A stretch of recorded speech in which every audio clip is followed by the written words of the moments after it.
آپ دیکھ رہے ہیں گمٹی چرچ ٹی وی۔ خدا کے کلام اقدس میں سے تلاوت سنیں گے۔ پرانے عہد نامے میں یسایا نبی کا صحیفہ، اس کا 40واں باب اور اس کی پہلی آیت مقدسہ سے 5ویں آیت مقدسہ تک۔ پرانے عہد نامے میں آج کی تلاوت یسایا نبی کا صحیفہ، اس کا 40واں باب اور اس کی پہلی آیت مقدسہ سے۔ کلام اقدس میں یہ لکھا ہے، تسلی دو، تم میرے لوگوں کو تسلی دو، تمہارا خدا فرماتا ہے، یروشلم کو دلاسا دو اور اسے پکار کر کہو کہ اس کی مصیبت کے دن جو جنگ و جدل کے تھے گزر گئے، اس کے گناہ کا کفارہ ہوا اور اس نے خداوند کے ہاتھ سے اپنے سب گناہوں کا بدلہ دو چند پایا۔ پکارنے والے کی آواز، بیابان میں خداوند کی راہ تیار کرو، صحرا میں ہمارے خدا کے لیے شاہراہ ہموار کرو۔ ہر ایک نشیب اونچا کیا جائے گا اور ہر ایک پہاڑ اور ٹیلا پست کیا جائے گا، اور ہر ایک ٹیڑھی چیز سیدھی اور ہر ایک ناہموار جگہ ہموار کی جائے گی، اور خداوند کا جلال آشکارا ہوگا اور تمام بشر اس کو دیکھے گا، کیونکہ خداوند نے اپنے منہ سے فرمایا ہے۔ کلام اقدس کا پڑھا اور سنا جانا ہمارے لیے برکت کا باعث بنے، آمین۔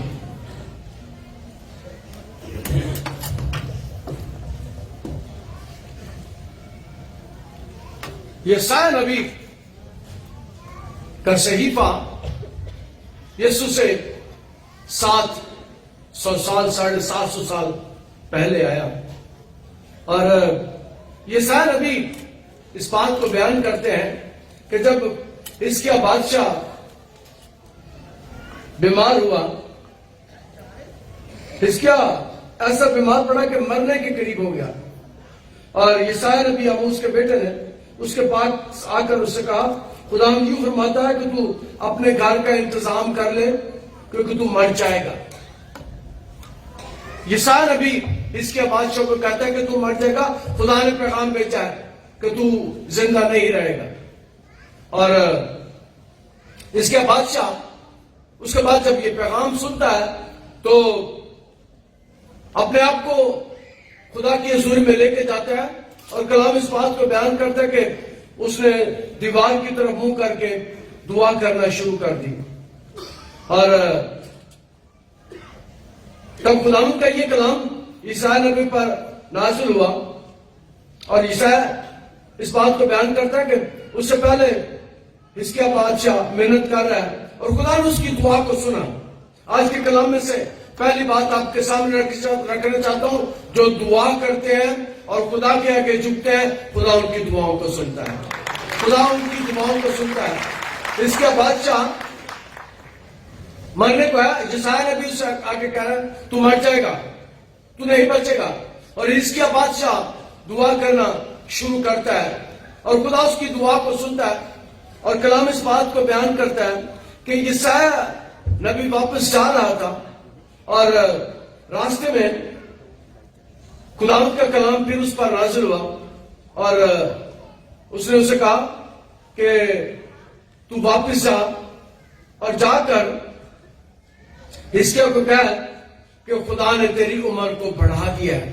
دوسری بات آج کی کلام میں سے آپ کے سامنے رکھنا چاہتا ہوں، خدا دعاؤں کے وسیلے سے عمر بھی بڑھا دیتا ہے۔ کوئی اور عمر نہیں بڑھا سکتا، لیکن دعاؤں کے وسیلے سے خدا عمر بڑھا دیتا ہے۔ اور کلام مقدس میں اس بات کو بیان کیا گیا کہ یسایا راستے میں تھا، تب خداوند کا یہ کلام یسایا نبی پر نازل ہوا کہ جا اور اس کے سے کہا، خداوند تیرے خدا باپ داؤد کا خدا یوں فرماتا ہے کہ میں نے تیری دعا سنی اور تیرے آنسو دیکھے، سو دیکھ میں نے تیری عمر کے 15 سال بڑھا دیے۔ خدا کہتا ہے میں نے تیرے آنسو دیکھے. اور آج ایک بات آپ کو بتانا چاہتا ہوں, کئی دفعہ لوگ آتے ہیں میرے سامنے, بھی پچھلے اتوار جمعے کو بھی کچھ میرے سامنے لوگ آئے اور وہ رو رہے تھے, آنسو بہ رہے تھے ان کے, اور میں نے کہا کہ خدا نے تیرے آنسوؤں کو آج دیکھ لیا, خدا تجھ پر رحم کرے گا. خدا ہمارے آنسوؤں کو دیکھتا ہے. اور ایک دعا میں کرتا ہوں, خدا ہماری کلیسیا کو آنسو بہانے والی کلیسیا بنا دے, رونے والی. اور یہاں پر بھی ہے, وہ دعا کرتا ہے, خدا میں ابھی نہیں مرنا چاہتا, میں ابھی اور زندہ رہنا چاہتا ہوں. اور وہ نبی یسایا نبی ابھی راستے میں, خدا اسے واپس بھیجتا ہے, اسے کہتا ہے جا کے کہہ میں نے تیری دعا کو سن لیا ہے, اور میں نے تیری دعا کو سن کر تیری عمر کے 15 سال بڑھا دیا. اور میرا ایمان ہے اس نے یہی دعا کی ہوگی, خدا میری عمر کو بڑھا دے. اور خدا نے اس کی عمر کو بڑھا دیا. میں آج کہہ رہا تھا کہ جو بھی مانگے خدا سے مل جاتا ہے, جو بھی مانگے خدا دیتا ہے. مانگو تو تمہیں دیا جائے گا. اور میں نے کہا تھا آگے کچھ نہیں لکھا کیا مانگے. جو بیمار ہیں, جو کمزور ہیں, جو مرنے والے ہیں, اگر خدا سے دعا کرے خدا ان کی عمر کو بھی دراز کر دے گا, خدا ان کی عمر کو بھی بڑھا دے گا, خدا ان کی عمر کو بھی بڑھا دیتا ہے. اور ایسا نبی یسایا نبی اس بات کو بیان کرتے ہیں کہ حزقیہ نے دعا کی اور خدا نے یسایا نبی کو واپس بھیجا اور جا کر اسے کہا خدا نے تیری عمر بڑھا دی. اور جب خدا نے اس کی عمر 15 سال بڑھائی, اور یہ کلام مقدس اس بات کو بیان کرتا ہے, یہ لکھا ہے کہ 15 سال خدا نے اس کی عمر بڑھا دی.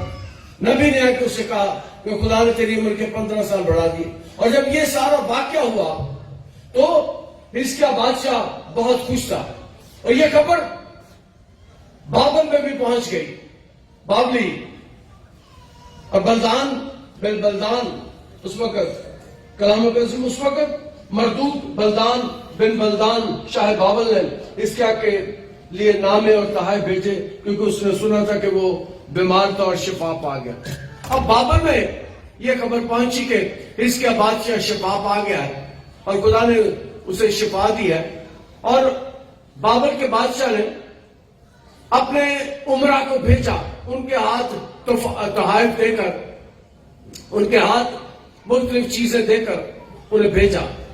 اور انہوں نے آ کر حزقیہ بادشاہ کو بابل کے بادشاہ کی طرف سے پیغام بھی دیے, تحائف بھی دیے, اور اس کو مبارک بھی دی کہ تیری عمر بڑھ گیا, تو ٹھیک ہو گیا, تو بیمار تھا اور اب تو شفا پا گیا. اور حزقیہ ان سے بہت خوش ہوا. حزقیہ اتنا خوش ہوا کہ ان لوگوں کو جو بابل سے آئے تھے, جو بلدان بادشاہ کی طرف سے, جو اس علاقے کی طرف سے بابل کے بادشاہ کی مردوک کی طرف سے وہاں پر آئے تھے, انہیں اپنے گھر میں لے گیا, انہیں اپنے گھر کا سارا کچھ دکھا دیا, انہیں اپنے گھر کا مال و دولت دکھا دیا, انہیں اپنے گھر کے سونا چاندی دکھا دیے, اسے اپنے گھر کا انتظام دکھا دیا. اور یاد رکھیں ایک بات میں آپ کو بتانا چاہتا ہوں کہ خدا یہاں پر لگتا یوں ہے کہ نہیں چاہتا کہ حزقیہ کسی کے آگے شو مارے کہ میرے پاس یہ ہے. حزقیہ نے پورے خزانے بابل کے لوگوں کو دکھا دیے, حزقیہ نے ساری چیزیں, سارا مال و دولت انہیں دکھا دیا اور اپنے گھر میں اندر لے کر گیا اور سارا کچھ, سارا محل انہیں دکھایا. اور کلام مقدس میں اس بات کو ہم سیکھتے ہیں کہ خدا کئی دفعہ اس بات کو ناپسند کرتا ہے کہ ہم لوگوں کے سامنے ساری چیزیں رکھیں. اور کلام میں لکھا ہے اس کے گھر میں اور اس کی ساری مملکت میں ایسی کوئی چیز نہ تھی جو حزقیہ نے ان کو نہ دکھائے.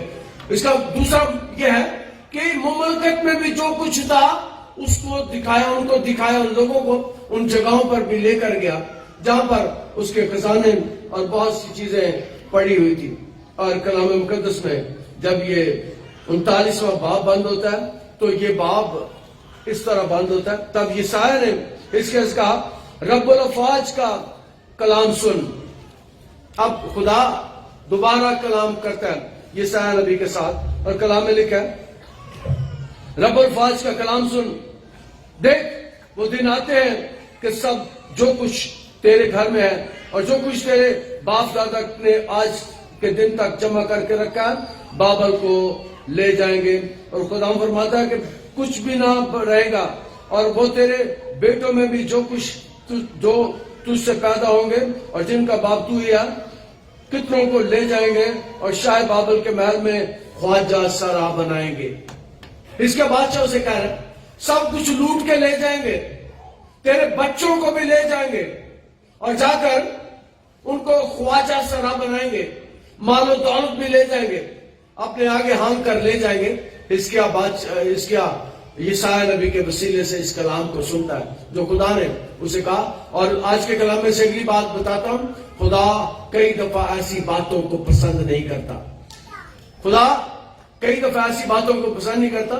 فیصلہ بات کا یہ ایک واقعہ ہے. میرے استاد جب میں سیمنری میں پڑھتا تھا, آج سے بہت سال 24-25 سال پہلے, تو وہ بتاتے میں فیصل آباد میں خدمت کرتا تھا, اور میں ایک گھر میں گیا, اور اس گھر میں خاتون جو تھی اس نے مجھے دکھایا, پادری صاحب یہ دیکھیں میں نے صوفے لیے ہیں. اس نے کہا بہن جی بہت شکریہ, خدا نے آپ کو صوفے دیے. اس نے کہا پر صاحب ٹی وی بھی لیا. اس نے کہا بہن جی بہت شکریہ, ٹی وی بھی لیا. پر صاحب پانڈے بھی نئے لائے ہیں. اس نے کہا بہن جی بہت شکریہ. پر صاحب اور بھی بڑی چیزیں لی ہیں. اس نے کہا بہن جی بہت شکریہ. جب پادری صاحب بار بار کہہ رہے تھے خدا کا شکر ہو, تو وہ خاتون بولی کہ نہیں, خدا کا شکر نہیں, بلکہ میرے بندے نے بہت محنت کی ہے اور یہ سارا کچھ آ گیا. اسے میرے استاد بیان کرتے ہیں جب وہ فیصل آباد میں خدمت کرتے تھے, بہت سال پرانی بات ہے. انہوں نے مجھے بتایا کلاس میں کہ پھر اس گھر میں گیا 6 ماہ کے بعد, اور اس گھر میں کچھ باقی نہ بچا, سب کچھ ختم ہو گیا. وہ سمجھتی ہے کہ بہت سی چیزیں ہم اپنی محنت سے لیتے ہیں, لیکن یاد رکھیں جو کچھ دیتا ہے ہمارا خدا دیتا ہے. پورا کرے گا تیرا مطلب ذرا پورا کرے گا تیرا مطلب ذرا. خدا ہماری ضرورتوں کو پورا کرتا ہے. خدا اپنی مٹھی اور اپنے آسمان کو ہمارے لیے کھولتا ہے, اور اس کی برکات ہماری زندگی میں آتی ہے. یہاں پر اس کے لیے ایسا کیا ہے کہ اس نے شو ماری ہے, سب کچھ دکھا دیا ہے. اس کو یوں لگا یہ سارا کچھ میرا ہے, میں انہیں دکھاؤں گا. خدا نے مجھے شفا تو دیا ہے, لیکن یہ مال و دولت میرا ہے, اور وہ انہیں دکھاتا ہے. کلام مقدس میں اس بات کو بیان کیا گیا. جب یہ باب اختتام کو پڑھتا ہے تب اس کے یسایا سے کہا خدا کا کلام جو تو نے سنا ہے بھلا ہے, اور اس نے یہ بھی کہا کہ میرے ایام میں تو سلامتی اور امن ہوگا. یسایا نبی اسے کہتے ہیں کہ سب کچھ لوٹ جائے گا, تیرا گھر ختم تباہ ہو جائے گا, یہاں تک کہ تیری اولاد کو بھی لے جائیں گے بابلی, اور جا کر ان کو خواجہ سرا بنائیں گے. اور کلام مقدس میں یہ باب جب بند ہوتا ہے 39واں, تو یہ خوفناک باتوں کے ساتھ بند ہوتا ہے, مشکلوں مصیبتوں میں بند ہوتا ہے, دکھوں میں بند ہوتا ہے. لیکن جب باب 40واں شروع ہوتا ہے تو خدا کہتا ہے تسلی دو میرے لوگوں کو, تسلی دو. اور یہ فرما کر رہا ہے, خدا کہہ رہا ہے. اور کلام مقدس میں 40واں باب جب شروع ہوتا ہے یہاں پر امید افزا باتیں ہمیں دکھائی دیتے ہیں. تسلی دو تم میرے لوگوں کو, تسلی دو. اور تسلی لفظ 2 دفعہ استعمال ہوا ہے. تسلی دو تم میرے لوگوں کو, تسلی دو یعنی زور دے کر بیان کیا ہے. جو مشکلوں میں ہے, جو مصیبتوں میں ہے, جو دکھوں میں ہے, جو پریشانیوں میں ہے, خدا ان کے لیے تسلی کا پیغام دیتا ہے. اور آج میں بھی آپ کو بتانا چاہتا ہوں, آپ بھی آج جہاں جو مصیبتوں میں ہے, جو دکھوں میں ہے, جو پریشانیوں میں ہے, جو دکھ اٹھا رہے ہیں, جو بیماریوں میں گزر رہے ہیں, خدا کی طرف جائیں, خدا آپ کو تسلی دے گا. خدا آپ کو بحال کرے گا. خدا آپ کی زندگی میں کام کرے گا. اور یہاں پر جب یہ 40واں باب شروع ہوتا ہے, تسلی دو تم میرے لوگوں کو, تسلی دو تمہارا خدا فرماتا ہے. اور تسلی دینے والا کون ہے؟ تسلی دینے والا خدا ہے. جب یہ باب شروع ہوتا ہے تمہارا خدا فرماتا ہے. خدا تسلی دے سکتا ہے. انسان کو تسلی نہیں دے سکتے. انسان کی مدد نہیں کر سکتے. اگر کوئی ہستی انسان کی مدد کر سکتی ہے تو وہ خدا ہے. بہت دفعہ ہم انسانوں کے پاس جاتے ہیں, بندوں سے مانگتے ہیں, لیکن یاد رکھیں بندے انسان ہمیں کچھ نہیں دے سکتے، ہماری ضرورتوں کو پورا نہیں کر سکتے. ہم کئی دفعہ مانگتے ہیں اور وہ نہیں دیتے، لیکن یاد رکھیں کہ جب بھی ہم خدا سے مانگتے ہیں خدا ہمیں دیتا ہے. اور چیزیں کوئی اہمیت نہیں رکھتی، چیزیں کوئی اہمیت نہیں رکھتی. اگر آپ کے زندگی میں تسلی ہے تو ساری چیزیں آ سکتی ہیں. اور ایک بات اور کرنا چاہتا ہوں کہ پچھلے دنوں ایک خاندان میرے پاس آیا، اس نے مجھے کہا کہ پادری صاحب سب کچھ تباہ ہو گیا، سب کچھ ختم ہو گیا، کچھ باقی نہیں رہا. لیکن ایک بات انہوں نے کہی، ہاں صحت پہلے سے ٹھیک ہو گیا. تو میں نے کہا جان بچی سو لاکھوں پائے.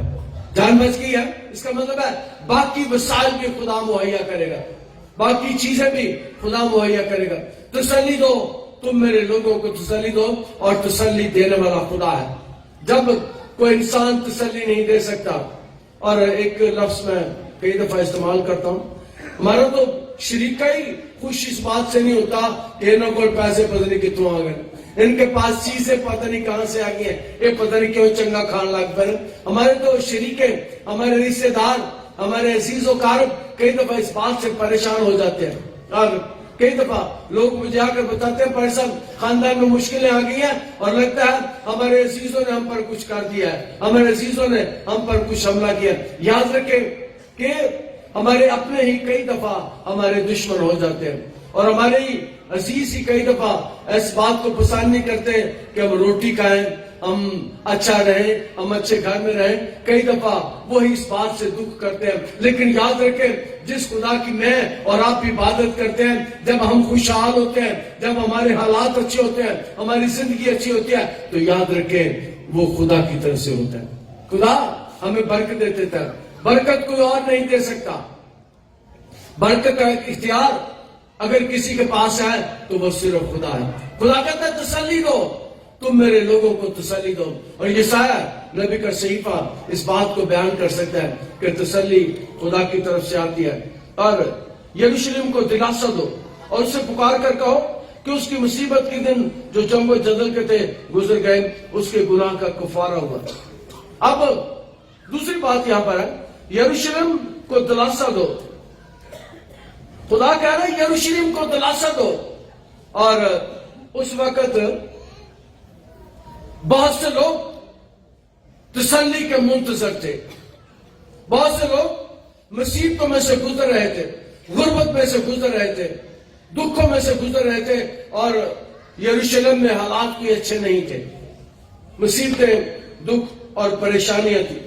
اسرائیل کے ربائی اس بات کو جانتے تھے کہ اگر کوئی تسلی دے سکتا ہے تو وہ خدا کی طرف سے آ سکتی ہے. اگر کوئی تسلی دے سکتا ہے تو وہ تسلی یروشلم سے آئے گی. اور یسایہ نبی 66ویں باب کی 13ویں آیت میں اس بات کو بیان کرتا ہے، یروشلم ہی سے تم تسلی پاؤ گے. اس کا مطلب ہے یروشلم ایسی جگہ ہے جہاں سے تسلی مل سکتی ہے، جہاں سے، اور بہت سی عورتیں اور مرد بھی اسرائیل کی تسلی کے منتظر تھے. لوکا 2:25 آیت میں یروشلم میں شمع نام ایک شخص تھا. دوسرے باب کی 25ویں آیت میں یروشلم میں شمع نام ایک شخص تھا جو اسرائیل کی تسلی کا منتظر تھا اور روح القدس اس پر تھا. اس کا مطلب ہے کہ شمع جانتا تھا اگر تسلی مل سکتی ہے تو وہ خدا ہمیں تسلی دے سکتا ہے. اور پھر ہم اس بات کو سیکھتے ہیں لوکا 2:37 آیت میں اس 84 برس کی بیوہ 84 برس کی بیوہ تھی اور ہیکل میں جدا نہ ہوتی تھی اور دن رات دعا اور روزوں میں رہتی تھی اور عبادت کیا کرتی تھی، اور وہ بھی اسرائیل کی تسلی کے منتظر تھی. وہ 84 سال کی بیوہ جو ہیکل میں رہتی تھی، دعا کرتی تھی، عبادت کرتی تھی اور روزہ رکھتی تھی، وہ اسرائیل کی تسلی کی منتظر تھی، جو اسرائیل کے چھٹکارے کی منتظر تھی. اور آج میں آپ کو بتانا چاہتا ہوں اگر ہم مصیبت میں ہیں، ہم دکھوں میں ہیں، ہم پریشانیوں میں ہیں، تو خدا ہمیں چھڑا سکتا ہے، خدا ہمیں تسلی دے سکتا ہے. اور یہ عورت بھی جو 84 سال سے بیوہ تھی اور ہیکل سے جدا نہ ہوتی بلکہ دن رات روزوں اور دعاؤں میں عبادت کیا کرتی تھی، جو یروشلم کے چھٹکارے کے منتظر اس کی بابت باتیں کرنی تھی. اور وہ جب کلام اس بات کو بیان کرتا ہے کہ جب یسوع ہیکل میں آتا ہے ماں کی گود میں، تو یہ شمعون اور 84 برس سے جو بیوہ تھی وہ آتے ہیں. اور میں نے اس بات کو جانا ہے کہ جب انہوں نے یسوع کو دیکھا ہوگا تو انہوں نے دیکھ لیا ہوگا کہ اگر کوئی ہستی اس دنیا کو تسلی دے سکتی ہے تو وہ آج آ گئی ہے اس دنیا میں. یسوع کے آنے کے ساتھ تسلی کا پیغام اس دنیا میں آتا ہے. یسوع کے آنے کے ساتھ دنیا کو تسلی کا پیغام ملتا ہے، رہائی کا پیغام ملتا ہے، آزادی کا پیغام ملتا ہے. اور یسوع اپنی زندگی میں لوگوں کو تسلی دے سکتا ہے اور آج بھی وہ تسلی دے سکتا ہے. پھر لوکا 24 باب ہم کو امید تھی کہ اسرائیل کی مخلصی یہی دے گا. جب یسوع اپنے آخری دور میں تو مقدس لوکا بیان کرتے ہیں ہمیں امید تھی کہ تسلی یہی دے گا. اسرائیل کے عالم اور مسیح عالم اس بات پر اتفاق کرتے تھے کہ اگر کوئی تسلی دے سکتا ہے تو مسیح یسوع ہمیں تسلی دے سکتا ہے. اور یسوع نے اپنی زندگی میں لوگوں کو تسلی دی.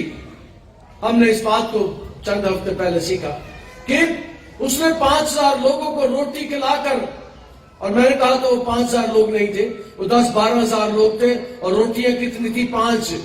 اور مچھلیاں کتنی تھی؟ 2. اور لوگ کتنے تھے؟ 10-12 ہزار.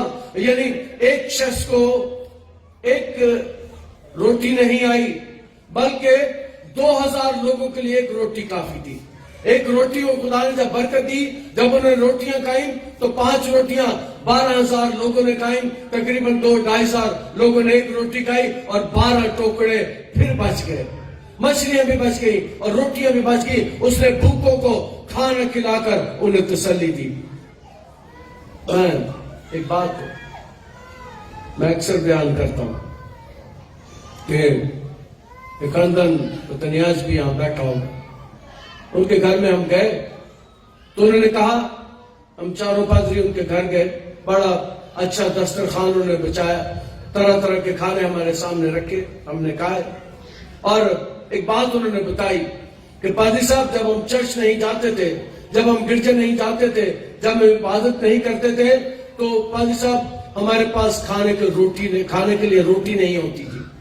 اور جب سے دسمبر سے ہم نے گرجے آنا شروع کیا ہے، جب ہم نے خدا کی عبادت کرنا شروع کیا ہے، جب سے ہم نے دعا کرنا شروع کیا، اس دن کے بعد رات ہم کبھی بھوکے نہیں سوئے.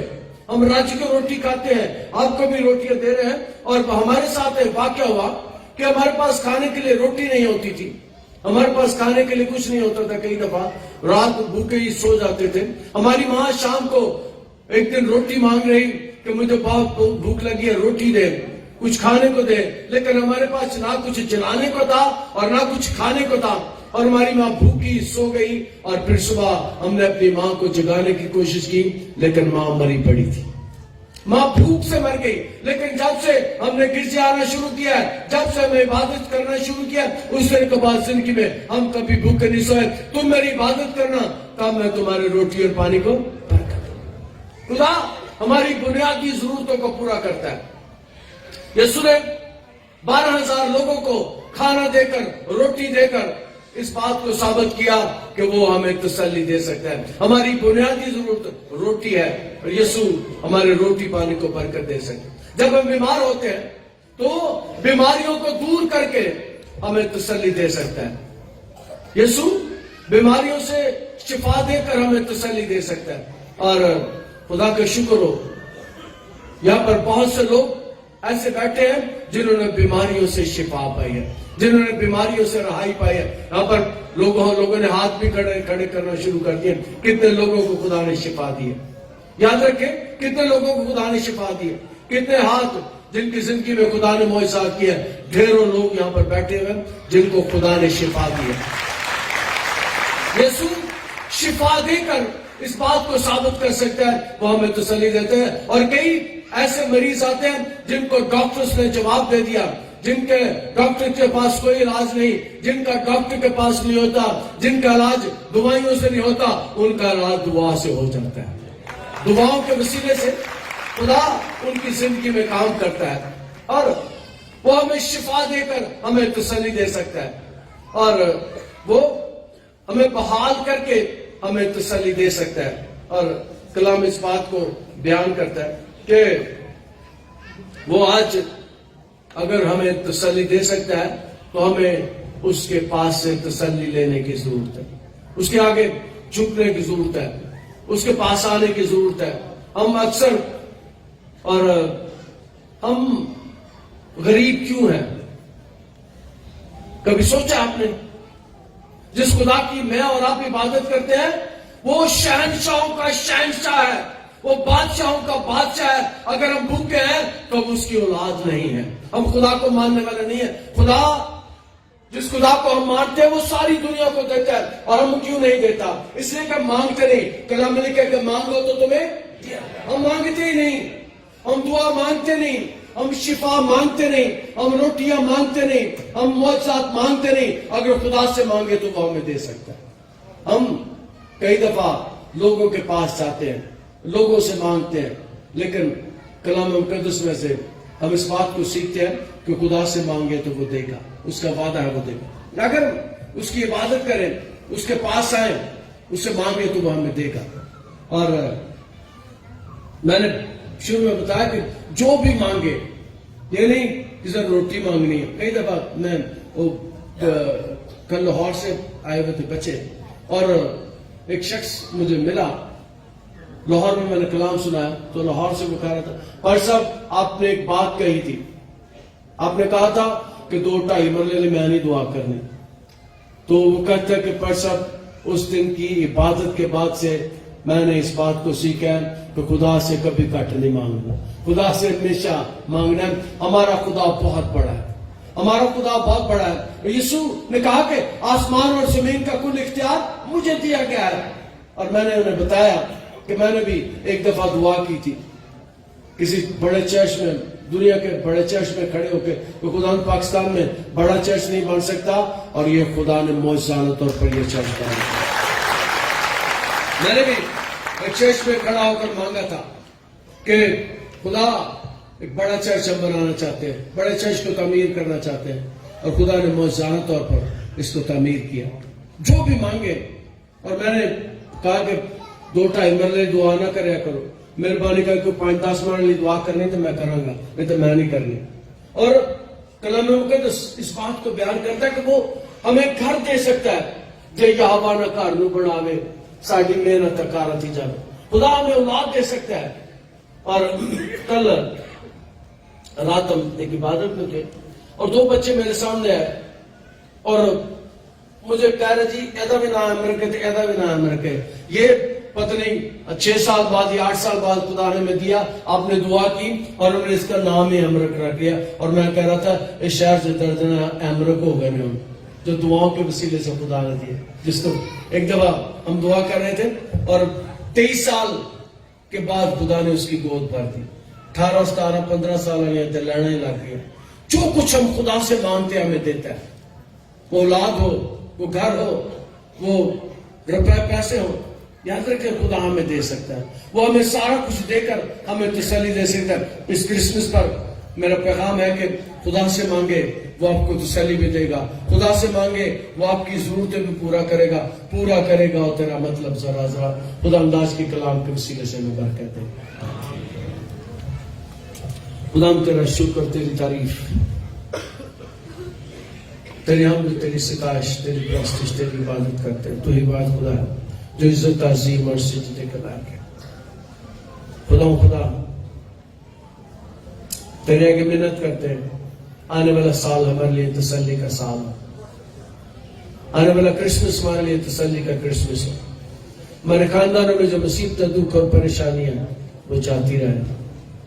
ہمیں بحال کر، ہمارے گھرانے خاندان کو بحال کر، ہمارے دشمنوں کے زور کو توڑ، ستانے والے تنگ کرنے والے کے زور کو توڑ، انہیں برکت دے۔ اے زندہ خدا، تیرے آگے محنت کرتے ہیں، اپنے ستانے والے تنگ کرنے والے دشمنوں کے لیے دعا کرتے ہیں۔ تیرے کلام میں لکھا کہ اپنے ستانے والوں کے لیے دعا کرو، جب تم ایسا کرتے تو ان کے ساتھ پر جلتے ہوئے انگارے کرتے ہو۔ اے زندہ خدا، تیرے آگے محنت کرتے ہیں، آج کے کلام کے وسیلے سے بہت سے لوگ برکت پائیں، یسوع کے القادر نام کے وسیلے سے آمین۔ آپ دیکھ رہے ہیں گومٹی چرچ ٹی وی۔